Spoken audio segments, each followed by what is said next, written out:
So recently, I have been coming across within this past month of my travels in South America and just deepening more into my body and more into my expression of what it means to be masculine, that people in this day and age, especially young men, or just men in general, they have lost the way. They've lost the principles, they've lost the system, they've lost the structure, they've lost what it means to be a man. And even in this day and age, we're afraid to say, be a man. And being a man means a lot of things to many people. But there are certain principles that we can universally recognize as masculine principles. This is not to say that women can't express these principles as well, but they were more historically seen as masculine principles. Now, the video of this is entitled The Honor Code versus the Moral Code. And it's foundational to understand both of these codes if we really want to be very masculine men, to really embody that king archetype. Because as you might have seen in my other videos, I talk about these layers and layers of relationships, and these layers of relationships need to build on top of one another. And one of the central points of building in your relationships to higher and more devoted, conscious relationships is having this honor code figured out and living this honor code.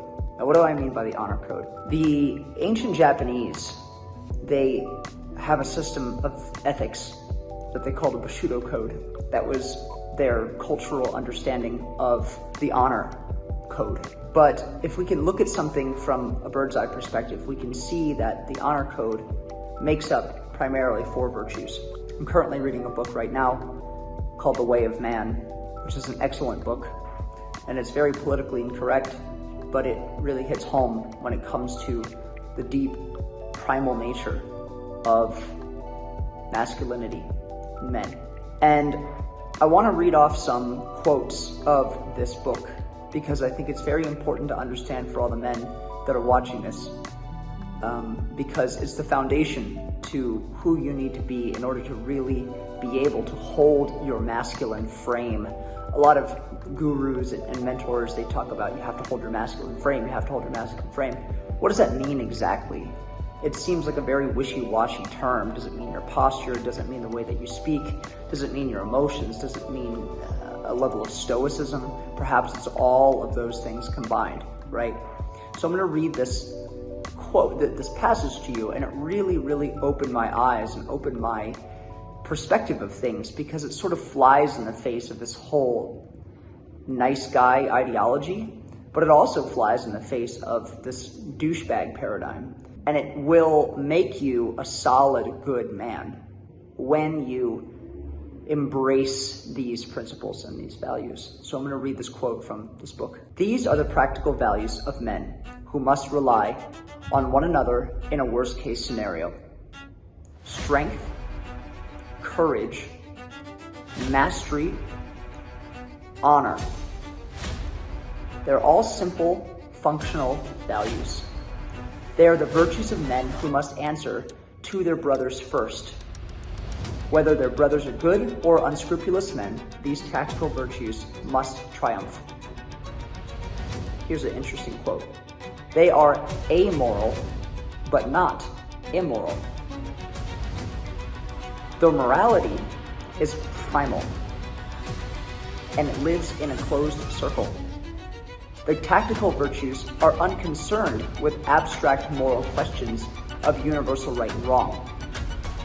What is right is what wins, and what is wrong is what loses. Because losing is death, and the end of everything that matters. Strength, courage, mastery, and honor are the virtues that protect the parameter. They are the virtues that save us. These are the virtues that men need to protect their interests, but also the interests must develop to go after what they want. They are the virtues of the defender and the attacker. strength, courage, mastery, and honor belong to no one God, though many gods claim them. Whether men fight for courage, strength, mastery, and honor are what they must demand of each other if they're going to win. Strength, courage, mastery, and honor are the alpha virtues of men all over the world. They are the fundamental virtues of men because without them, no higher virtues can be entertained. I find that quote very fascinating. I'll read that again. Without them, no higher virtues can be entertained. You must be alive to philosophize. You can add to these virtues and you can create rules and moral codes to govern them. But if you remove them from the equation altogether, you aren't leaving behind the virtues that are specific to men. You are abandoning the virtues that make civilization possible. The men who are strong, courageous, competent, and loyal will be respected and honored and as valuable members of Team Us. Men who are exceptionally weak or fearful cannot be counted on. Men who are inept in some way must either find a way to compensate, and they will try if they are loyal and honorable. They want to help with hunting and fighting or find other work to do in the tribe. A man of questionable loyalty, who doesn't seem to care what other men think about him or how their tribe is perceived, will not be trusted by the hunting and fighting gang. Men who are not up to the job of filling the first role of men for one or all of these reasons will be pushed out of the hunting and fighting group and sent to work with the women, the children, and the sick and the elderly. Men have different drives, aptitudes, and temperaments. Most men have the ability to adapt to the hunting and fighting role, to life at the edge of the perimeter. But some men won't be able to cut it. They will be regarded as less manly and thought of as lesser men. Some men are going to get their feelings hurt. That's not fair, but fairness is a luxury that men can ill afford in dire times. Powerful quotes. And it got me thinking about men in this day and age. It got me thinking about the state of masculinity as a whole and how many men are weakened based on their determination and their gumption and their willpower, but also their inability to control their sexual energies or their impulses, right? Now, I want to look deeper into each one of these values and these virtues because it's very important to look at these things. I talk a lot about in my content about this concept of safety and making a woman feel safe.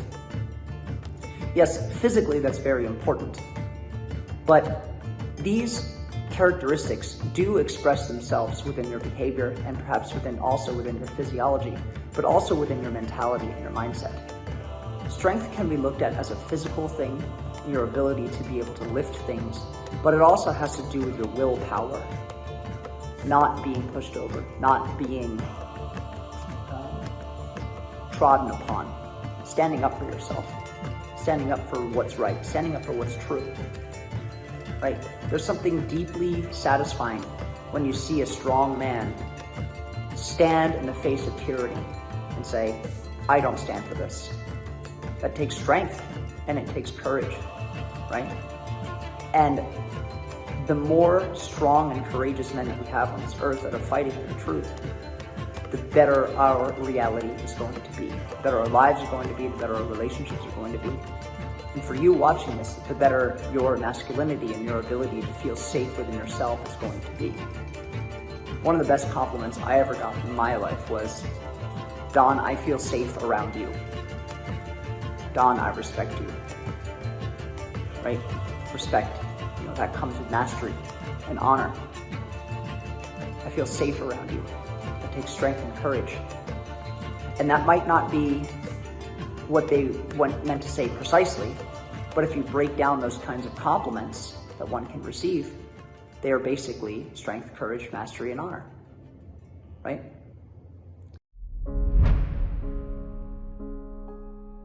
So with courage, this is a mindset and a mentality. Now, we're not necessarily Spartans anymore, But courage can have to do with a lot of things. We have lots and lots of fears in this modern day and age. Fear of losing, fear of feeling weak, fear of becoming broke, fear of rejection, fear of getting manipulated or cheated on, fear of losing your friends, fear. Everybody's controlled by fear. And so courage doesn't necessarily mean that you don't feel fear, but you feel the fear and you go through it anyway. It takes resolve. And that's powerful, because a lot of people are just keyboard warriors. And I am willing to bet money that the vast majority of the men that say nasty stuff on the internet wouldn't say it in the face of the person that they're saying to. That's not courageous. And men that behave that way, or people that behave that way, but especially men that behave that way, they don't deserve respect. They're not respectable people because they don't respect themselves. Right?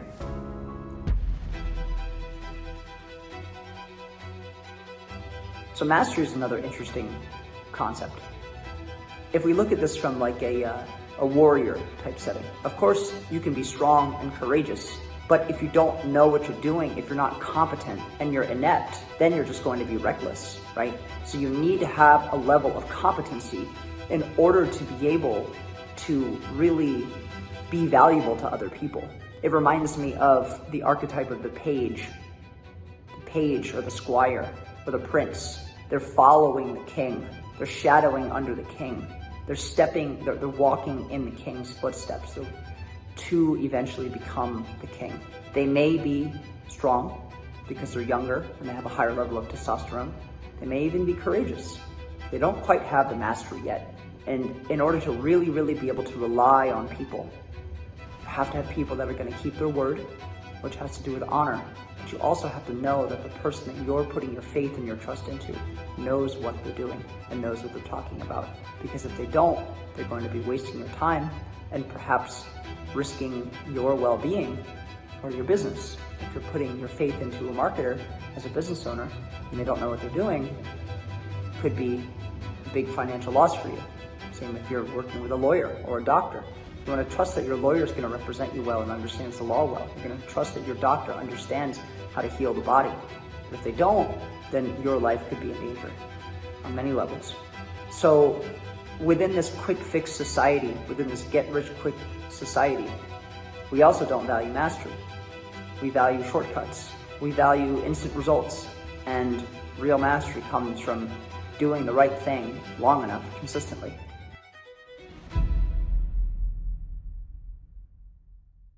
Honor is very important, and a lot of people don't really know what honor means. I myself, before I started recording this video, had to really look into what honor meant. And so I pulled up the etymological definition right here, and I'm going to read it to you. The word honor has a rich etymological history and can be traced back to Latin and Old French roots. The term derives from the Latin word honor, or onos, I hope I'm saying that right, which refers to dignity, respect, esteem, and reverence. In Old French, it became honor, retaining a similar meaning. The concept of honor varies across different cultural contexts, but it generally encompasses the principles of respect, integrity, and ethical behavior. Here are some perspectives of honor from various cultures. Now I'm going to skip the first one because I want to go back to it, which has to do with Western culture, which is where we get into the idea of the moral code, which is fascinating. In Japanese culture, like I had mentioned to you before, in Japanese culture, the concept of honor is known as ono, or meiyo. It emphasizes the importance of personal and familial honor, loyalty, and duty. The notion of honor in Japan is closely tied to the concept of face and maintaining one's reputation in society. So it's very interesting that it's tied into how you're perceived by other people, how you carry on your legacy and your lineage, how you carry on your name, how you invest into the protection and the well-being and the stability of your family or your community, right? That ties into loyalty. You know, if you're a traitor, you're not honorable to your people that have taken the time and the resources and the effort to raise you in their ways. And even if their ways aren't the best ways, if you throw them out altogether, then you're going to throw the baby out with the bathwater. It reminds me very much of the biblical quote, one of the 10 Commandments, honor thy father and thy mother. What I think a lot of people interpret the word honor thy father and thy mother with is, worship your parents. It really has nothing to do with that. Really what it has to do with is appreciating the energetic imprint of your understanding of what men and women mean to you, and working with that foundation, whether it's a deep and strong foundation, a shallow foundation, or no foundation, whatever it is. Appreciate what you've been given in terms of your relationship to the masculine and feminine dynamics, right? And honor where you came from, honor what you've been given, and give respect to that, right? So in the Middle Eastern culture, in many Middle Eastern cultures, honor, or ird in Arabic, is a significant aspect of societal and family life. Honor is closely tied to family reputation, the purity of women, and maintaining the dignity of the family unit. Violations of honor may be perceived as grave offenses and could result in severe consequences. So I think of things like a man not fulfilling his roles to be able to provide and protect his family. Or this can go with women, women not being able to fulfill her roles as well as a mother and a wife, right? So this has to do with the strength of the family unit, the strength of the clan, the strength of your people. In ancient Greek culture, the ancient Greeks had a complex notion of honor as what was known as time. It encompassed a combination of personal reputation, social status, and the recognition of one's achievements, so which comes back to mastery, right? Honor was closely associated with excellence in various domains, including warfare, athletics, and intellectual pursuits. And finally, in indigenous cultures.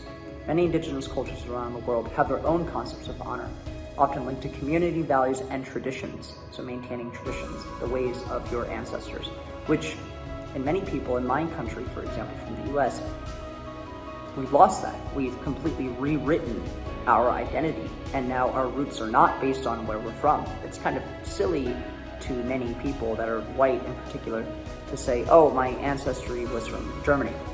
I have absolutely no cultural relationship to Germany whatsoever.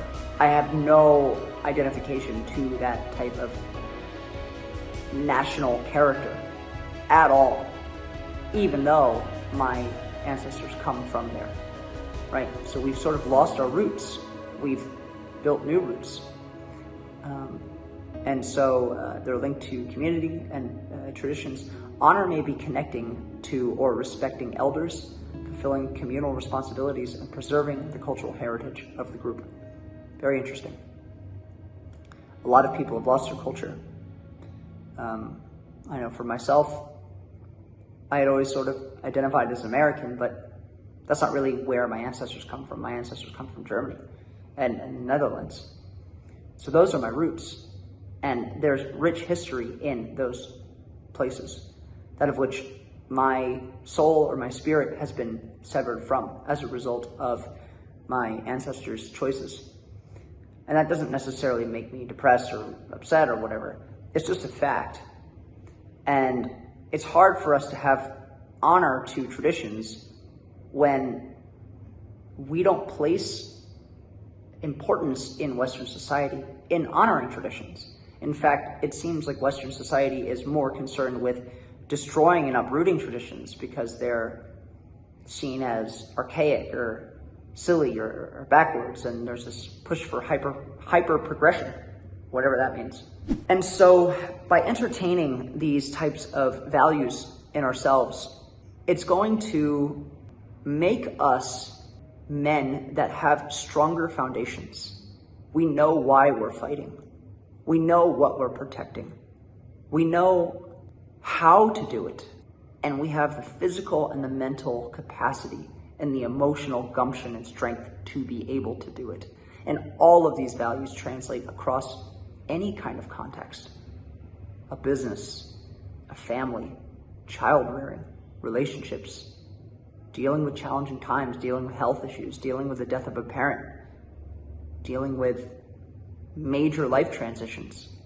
All of these fall back on a lot of these values. And many people don't value these things at all. which is pretty funny. So let's put that aside for now, this concept of the honor code. And let's move into the moral code. Now, in that book that I was quoting from earlier, it said, without the foundation of these values, no higher moral values can be thought of. And I want to go back to what it was reading about in this description of what honor means across different cultures. Go to the Western culture.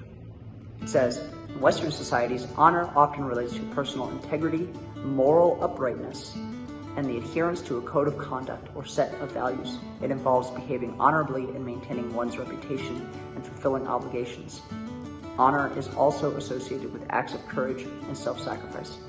And the reason I wanted to leave that till this part of the video is because it mentions moral uprightness.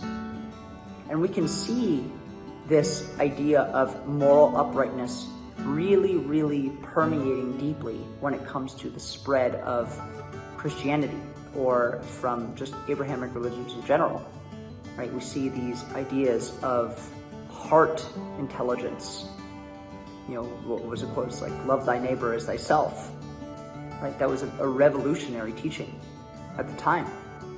At the time, it was very tribalistic. It was very animalistic. It was very fight or flight.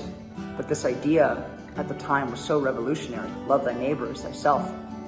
If we look at the honor code, for example, that's protecting your own people, being very myopic or very short-sighted in your ability to be able to be more expansive in your love and be more expansive in your service. It was strictly limited to yourself, your family, and your tribe.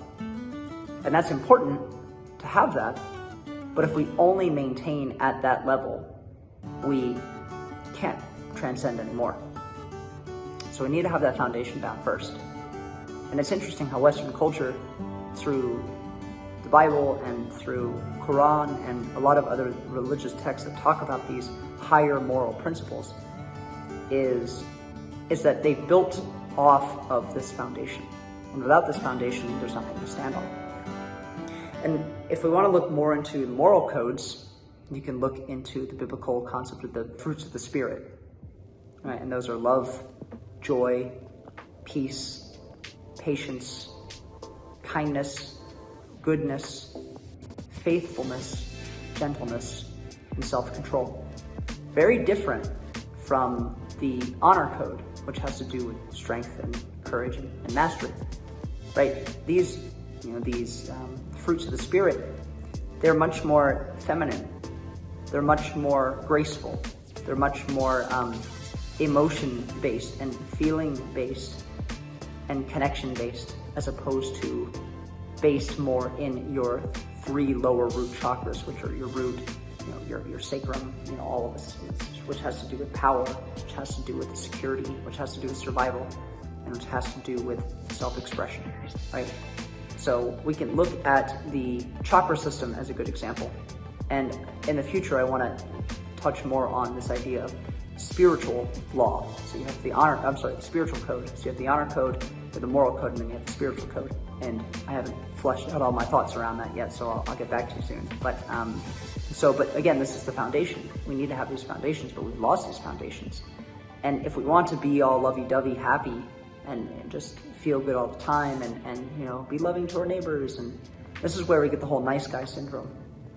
Right? This is where the nice guys come from. And if we are only focusing on being a douchebag and shutting out the nice guys, it's sort of like a pseudo honor code. We're only really focused on strength and conquering and taking what we want. It's sort of the shadow side of the honor code. It's the dishonorable code. We use brute power and force and manipulation to get what we want because deep inside we feel empty, right? And so I want to wrap this video up with, it's very important to reflect on our own lives about what the honor code means to us and what we can do in our own lives to be able to embody these codes more. Because when we do actively embody these codes more, something inside of us changes. We become more secure in ourselves, we become more grounded, we become more present, and we have a stronger level of discernment, and we are courageous and we're fearless, and we fight for what's right and protect the sacred and honor the sacred. And this is what we need to bring back in this Western world, the sacred. Most of everything has become desecrated. The sacred spaces have been desecrated. Things that we once held very important have been desecrated. Marriage, relationships, union, service, even things like death have been desecrated. And by harnessing in the honor code within ourselves, we're going to bring back the sacredness of the human experience, the sacredness of masculinity, and the sacredness of the foundation of what creates a healthy, functioning, thriving society. And you listening are the vanguard of that. And I really hope you take this to heart and ask yourself, how can I be a better man from the lens of the honor code?